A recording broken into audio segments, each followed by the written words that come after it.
I tried to look for a definition of cordon bleu, and it came up with all sorts of things that were nothing to do with food. It was about distinction, about nights, about obviously well-to-do type of things, but really didn't tell me what it was with regard to food. But we have heard of veal cordon bleu, chicken cordon bleu, and those sorts of things, and essentially the definitions told me that it is cheese and ham wrapped inside something.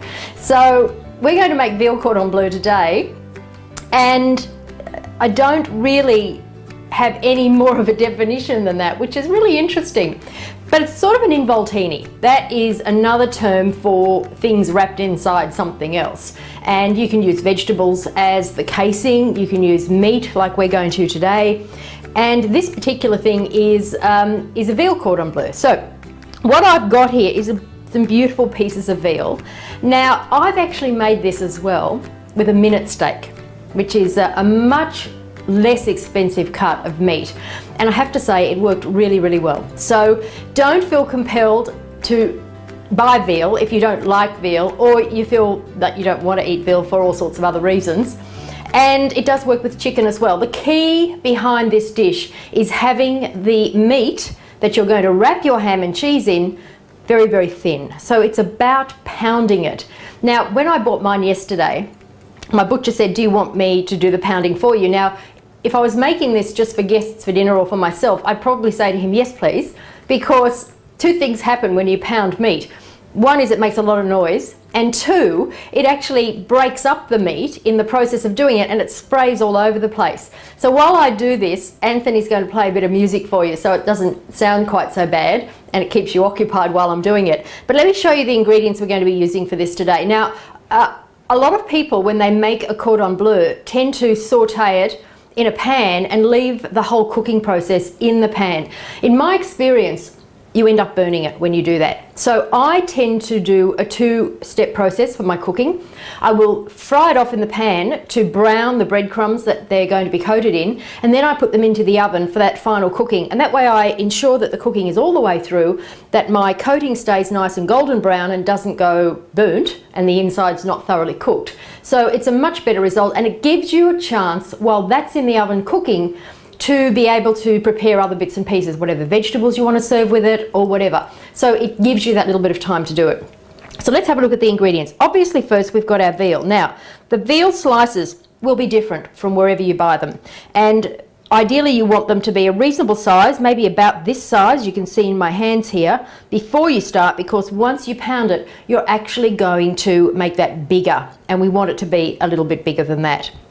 Now, we're also going to be stuffing it with, I'll just take my parmesan off there, some cheese. Now, I tend to use a Swiss cheese or a Gruyere, and the reason for that is because it melts beautifully, the flavour is exceptional, and it just, I think, just gives a much lighter flavour to the whole of the dish. And we're going to be using some ham. Now, this is just a honey-cured ham. I've just bought it from the deli. You don't have to use any special ham, any ham will work. But this is actually shaved quite thinly, so that is the key with both of these. The cheese slices, or you can buy shaved cheese from the delicatessen, and the ham is actually quite thin. We're also going to be putting our veal cordon bleu today inside or coated in breadcrumbs. Now, again, you can use any breadcrumbs you like, but homemade breadcrumbs give the best result, in my opinion. So I've just got some sourdough breadcrumbs here that I've made. We're going to be mixing with that some fresh herbs, which I have taken from my garden. Now you can use dried herbs as well. You do not have to use fresh herbs. I just happen to have them there, so I like to use them, and I think the flavour is better. You can also, by the way, just use a mixture of different spices, and that also makes the cordon bleu interesting. Just be careful whatever you add does not overpower the cheese and ham that's inside the meat casing. Otherwise, you're sort of going to counteract what it is you're trying to do. And then I've got some fresh parmesan, and I'm going to grate that in with my breadcrumbs so that I get a lovely parmesan flavour going through the whole thing as well. So let's begin by firstly pounding our meat.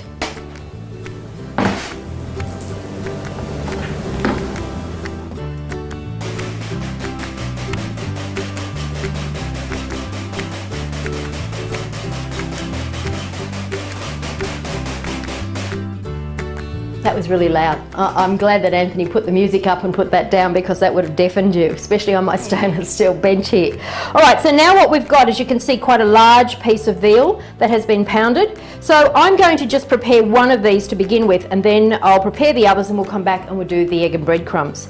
So what you want to do is just take your ham slice, and I usually do a couple of slices inside each of these, and make sure that it fills up that whole area. Then take your cheese and put 2 slices of those in as well. Now the key here is to roll it tightly, okay? Because if it's loose, there's more chance of the cheese melting inside and actually melting out completely and oozing out, so you've got no flavour of the cheese at all. So it's important that you try to get it as tight as possible. Go from whatever end is the thinnest end, and then just tight, tight, tight right to the end. Now we want to make sure that that is going to stay together. We need to secure it. So the easiest way to do that is with toothpicks. And there are more than one type of toothpick. Make sure you get one that's fairly firm, otherwise it's going to come out or break. And I generally just go through like I'm stitching, just 2, 1 at each end to hold that in place. We'll pull those out before we serve them. Let me do the rest of those and then we'll come back. All right, so we've now finished those. So the next thing to do is to egg and breadcrumb them. Now I find the easiest dishes to do this in are pie plates.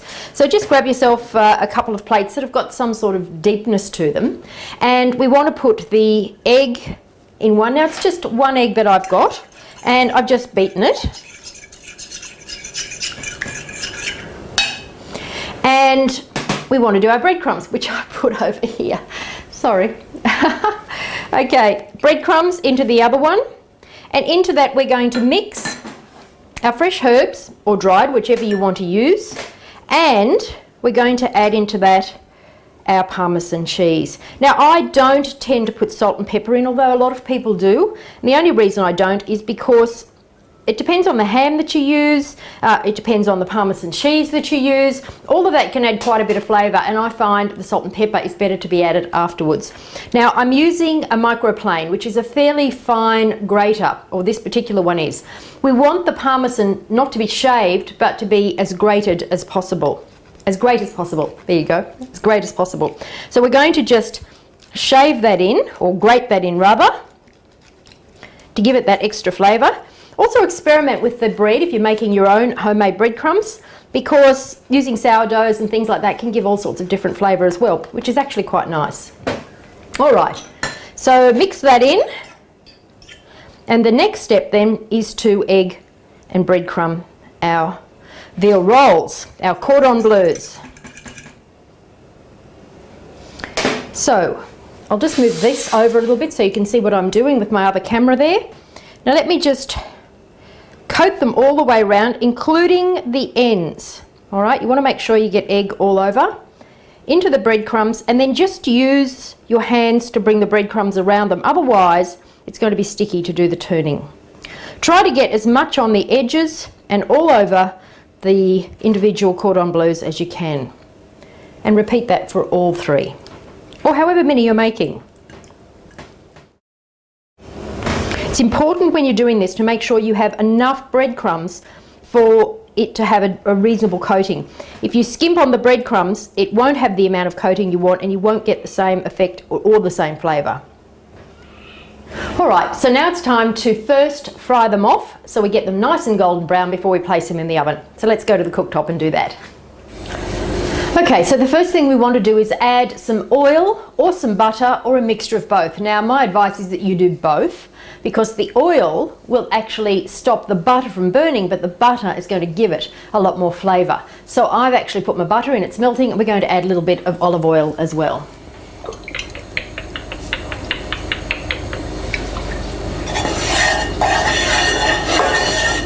Just melt the 2 of those together.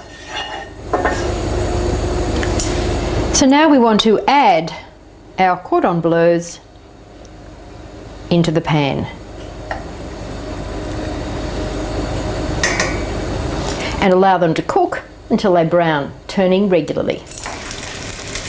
As you can see, we've actually got this on a very, very low temperature. So the idea is to cook them and brown them all the way around on as low a temperature as possible. And I'm just going to give these 2 more turns because I want all of the coating to be browned, not the sides not browned. So we'll just give that 1 more go. So once they're done, we want to place those now into a baking dish.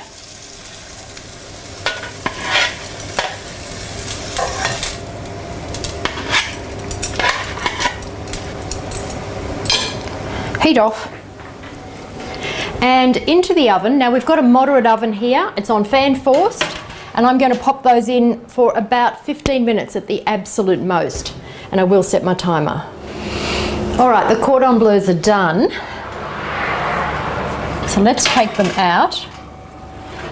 Oh, they look great. Now a little bit of the cheese will ooze out, so don't worry about that. If you leave them in too long, it'll all ooze out, but you're still going to get enough of this beautiful flavour going through. Now, what I tend to serve this with is generally a tomato sauce, because all of the things we've got there are quite creamy. There's parmesan in the breadcrumbs. We've got the cheese inside, and if you use a honey ham, then you've also got that sort of sweetness going on there. So I find a tomatoey based sauce the best thing. Now, I actually use one of my soups. I make this beautiful puree tomato soup, and it's part of the basic puree soup that's on the website, blackbookcooking.com. And what I do is I actually have it as a soup, but it's also a fantastic sauce, and it works really, really well with anything that's breadcrumbed particularly. So you might want to go and get that recipe, because that's what I'm going to serve it with today. So let's do the serving up now. So the first thing I generally do is I add a little bit of my sauce to my plate. Then some vegetables, and I will often do asparagus, and then the cordon bleu over the top.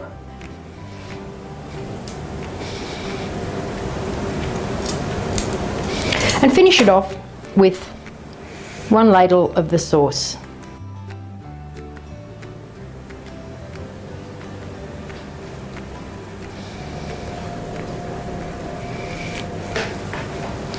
Not difficult to do, looks spectacular, guarantee that it will be absolutely loved. Unless of course somebody doesn't like veal, ham or cheese, or tomato sauce for that matter.